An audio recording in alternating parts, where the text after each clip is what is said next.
Hey everybody, welcome to Trading Capital's Daily Analysis video. I'm your head market analyst here, Curtis Gown. Jumping into the charts on this new trading week, it is currently December 5th, and overall the market saw a broad-based sell-off. Basically, most stocks were down on the day. Now, the session was a pretty fairly light volume session. Overall, in the S&P 500, there was about 61 million shares, so that's not too many shares traded. That is still under the average. But if you look at the price action, it's really interesting to denote why we had this pullback. And we've been discussing this little bit of a pullback. Obviously, we are still net short the market, so it's a healthy day for our portfolios today. I still think there's much more downside in this market. Basically, you've been flirting with this 200 daily moving average now for quite some time. You can see you almost tagged it over here. You tagged it and found resistance over here, and then you had this massive impulse move, but you actually haven't failed. You actually haven't confirmed closing above this massive impulse move to the upside, which leads me to believe the fact that now that you've tagged this upsloping trend line, you filled these two key technical gaps, and you failed to close above the 200-day moving average, as well as putting aside the 200-day moving average. A massive level we have been watching now for basically weeks is this COVID trend line. If we simply draw a trend line from this pivot to the breakdown zone over here, you can see that for now, basically since 1, 2, 3, 4, 5, 6, 7, 8, 9, 10, 11, 12, 13, 14, 15, 16 days, so just over 2.5 weeks of trading sessions, you have been flirting with this COVID trend line. Almost like it looks to the naked eye, to the untrained technical analysis, that this is bullish consolidation, but this technically is not bullish consolidation. What you're actually creating is a rising wedge pattern, and rising wedge patterns are notorious to breaking down. But the fact that you failed now for 16 trading sessions to basically confirm and close above this yellow trend line is making me think that there's going to be a lot more downside to come in this market. With the manufacturing data taking a nosedive, with I think inflationary scares, perhaps people now cluing in that the Fed is not going to abate the tightening cycle, because they said it themselves that they're going to continue to have interest rates longer. And obviously the market sold off today because the dollar had a pretty big technical bounce, as well as yields saw a technical bounce, and that was to be expected. You've almost had 2.5 months of straight downside in the dollar, so naturally the longer term monthly trend is still in a bullish alignment.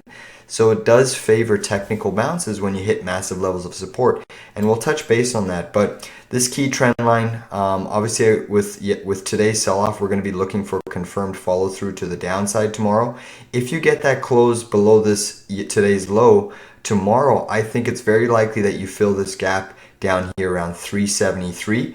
You may have a technical bounce off of this downsloping trend line, but it would be pretty awesome if price action can actually float down into this downsloping trend line and then fill this technical gap pretty much simultaneously. So you would be looking at around December 16th, so about 2 weeks away, if price action were to fall, basically coinciding with this technical gap fill and this retrace.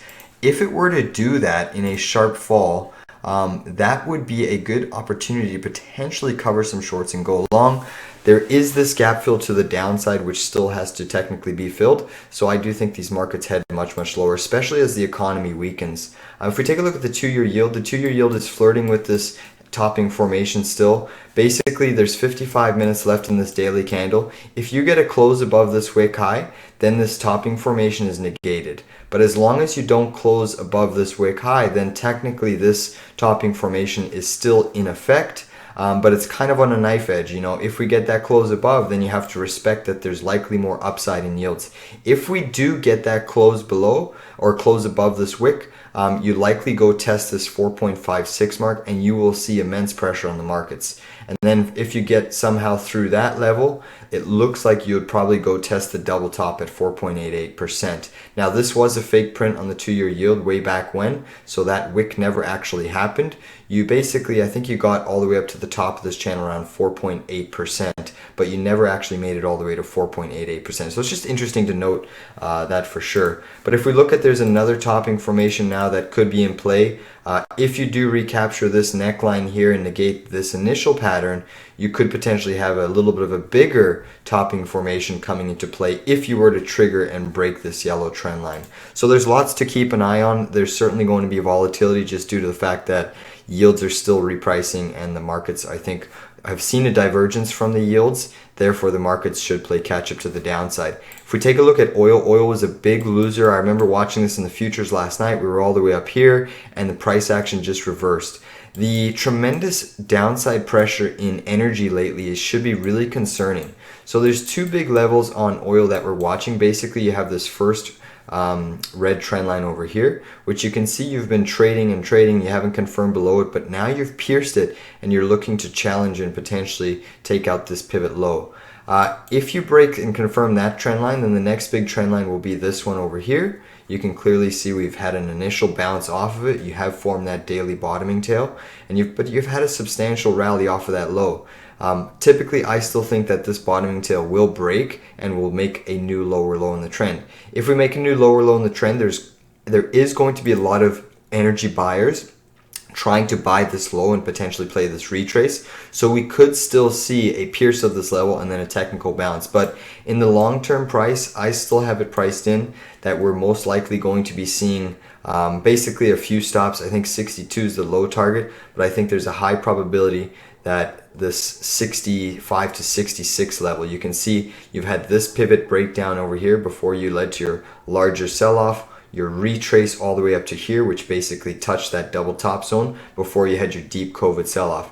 And then you also have this major pivot, you have this pivot zone over here before breaking out to the upside, and you also have this pivot low. So I think 66 will be a pretty decent level for oil if it was to get down there.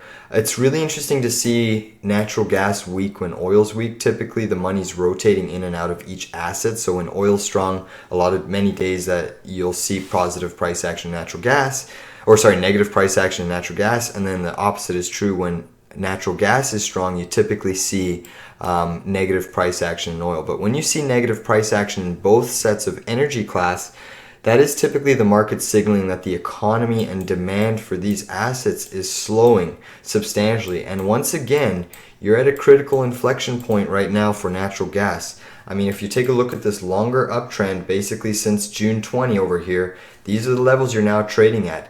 And one of the reasons I think this level is actually going to break is because you already had a pretty sharp move into that level, had a sharp bounce, made a lower high, and now it's looking like the trend wants to test and break these lows because you failed to make a new high. So my perspective for natural gas is coming into this 470 to 480 level, and I think you will get a technical bounce. I would love to see natural gas have another gap down day into the support tops, because I would love to start accumulating this position for a potential bounce play. If you get a pierce of $5, I think it's pretty healthy to start accumulating natural gas for a long. If this price action comes straight down, if you start seeing consolidation on this level, then I'm going to have to choose my level lower. Another interesting sector to look at is XLE. XLE is finally breaking down, having a pretty sharp move to the downside. You can clearly see you had a lot of this distribution signal. Whenever you see these rounding tops at the all-time highs of the charts, that is usually a bearish signal. As a technical analyst, I observe that all the time, and you have to realize that that is not positive price action. It means that new buyers, smaller money's coming in, while the people who have ridden this energy bull to the highs are slowly dumping into that new money who thinks energy is going to continue to rally at a tremendous pace. And keep in mind, like, XLE could have a lot more downside because you've seen that massive divergence between oil and energy stocks. I mean, energy stocks are still pretty much almost trading at the near highs. And when you look at oil is nowhere near the highs. When you look at natural gas is nowhere near the highs. So if we get another breakdown in oil and another breakdown in natural gas, I think that's when you'll see the floodgates open on energy. And keep in mind, energy has been the strongest sector of the year. So when the strong sector in a bear market finally starts to break, you better be on guard and use extreme caution, because typically in bear markets, energy tops out about 6 to 9 months after the tech industry, which is pretty much exactly what has happened. And then energy starts declining at a precipitous rate due to economic demand and the overall less consumption and supply driven commodity based demand that comes with the QE that we've been experiencing over the last few years. So I think there's a lot of downside in energy. Obviously we are short. Let's take a look at the DXY. So with the DXY popping, that is getting a technical bounce. You can clearly see that the DXY was into a lot of support. You had your previous pivot here. You had this chop over here before breaking to the upside. Then you even had a retrace basically back to this original breakout zone and this previous pivot. And you can clearly see over here, you've pierced the 200. Now you're trying to come and recapture this 200-day moving average. Now there's tons of resistance for the dollar. There is the potential that I think the dollar can float all the way up to 106.70 now. But then I do think it potentially starts to consolidate more in a sideways range. Now keep in mind that just because the dollar is starting to weaken, yes, it still has a very strong correlation to the overall markets, but that correlation in my opinion is starting to become less and less as this market continues. Now, if the dollar shot up, would I think that the markets would sell off? Absolutely. But as the dollar starts to trend lower and lower in the cycle, if it starts breaking down more, you will likely see the correlation for the S&P 500 break. Typically in the later stages of the bear market, when the dollar does break down, you do see kind of a little bit of a surge in a big sell-off or a fear-based event just due to people hitting the sell button and panicking out of positions. But I don't think we're at that point yet. I certainly haven't got the signal from the bond market, but I'm paying attention very closely. So I still think in the short term the dollar has more upside. Now gold's interesting because you can clearly see gold hit our first resistance, this 1805. We were touching base on it in many videos, previous videos. You can see that it was close with the 200 daily moving average, which we pierced through, but you could not confirm. Now you've had the first retrace back to support. You can see this down sloping trend line. You can see this retrace back to this breakout, but one of the reasons you would not buy this zone over here is because you never confirm the breakout. So therefore this down sloping line is not a true technical retrace back to the breakout zone. So we're going to get rid of that trend line. Now the next retrace that I kind of think we're going to go to is basically you have this COVID sell-off trend line connecting. Let me just erase some of these, clean some of these lines up. And forgive me that this chart's a little bit messy too. I just have a lot of my intraday trading levels. But you have this major pivot, you have this pivot price action before your impulse sell-off, bear flag breakdown, and then you had your retrace back to through this trend line, but you never confirmed above it, broke down again, started making a series of higher lows, and then you had your initial breakout, completely negating this major pivot, confirming above. Gold has broken out in my opinion, but I do think there's a strong probability that you can get a retrace even back to the 1676 level if things get really ugly. I still have it priced in that if we see a big capitulation event, just the margin selling alone will likely cause gold to probably hit this 1556 to 1522 level. It's not my base case scenario, but it's certainly a probability that I'm keeping in mind. Where I would look to potentially start accumulating gold for another swing position is around the 1721 mark, 1722 mark. You can see that it's right in this pivot zone chop over here. You would get a beautiful retrace on this upsloping trend line, and I think that would be a great area to start accumulating yet again a gold position. And I'm still looking at miners as well. Other than that, there's really nothing new to report. Bitcoin is still holding relatively well. The interesting thing about Bitcoin is this is still technically bullish consolidation. I don't like the fact that Bitcoin is still trading inside of this massive red bar on volume sell-off, considering you haven't had the ability to take that out. Leads me to think that Bitcoin will break down, but nonetheless, in the short term, this is a bull flag forming, a few more consolidation days in this tight range, and it could potentially mean that you're going to break up. And maybe where you get it, the next move in Bitcoin is once you hit this upsloping trend line. You can clearly see you have a major pivot, major pivot. Basically, Bitcoin would hit that in 1, 2, 3, 4, potentially 5 days. So the 10th of December, that's Saturday. So about the 10th of December, Bitcoin potentially could hit this level if it stays in this range, and then it would have an inflection point. Either it would make a move up or make a move down. If it holds this consolidation, it does favor a move up. But just due to the overall resistance levels we are at in the indices and the downside pressure that I potentially see just due to yield surging, I think Bitcoin still has a very strong chance of breaking lower, even if it does form a bullish pattern here. Basically, that's it for today. We did offload a couple longs today, or one long, Credit Suisse. Great job on that trade. I mean, that thing just came right back in. We picked it up here beautifully, 322, offload at 355. Look at that reversal. Another reason I'm starting to see distribution signals and is when you look at key stocks, the leaders. You know, if you look at Gilead, for instance, Gilead put in this beautiful reversal, topping tail, made a new high, and you can see that it's still inside of this reversal signal, still inside of this one. So there's tons of distribution dumping into this light volume market, and that's kind of it opens itself up to a larger move when the volume does step back in. But basically, I think if energy starts weakening tremendously, that is your big signal that the market is deteriorating a lot faster than most people think. And that's certainly what the price action in natural gas, in oil is showing. I mean, even if we take a look at copper's still holding a longer term bearish pattern. Basically, copper did have a down day today, and you're almost at the cusp of eventually breaking down inside of this bear flag pattern. And one of the reasons I say that is because I think you're coming close to an inflection point in copper, because you've been trading inside of this bear flag pattern, and this upsloping parallel channel does favor a move down. But you have been making a series of higher lows. Over here, you made a higher low, you made a higher low, you made a higher low, you made a higher low, and then you had your impulse move to the upside, and you also have been making a series of higher highs, higher highs, higher highs. This initial move is now the first time we have made a lower low right at a major downsloping trend line.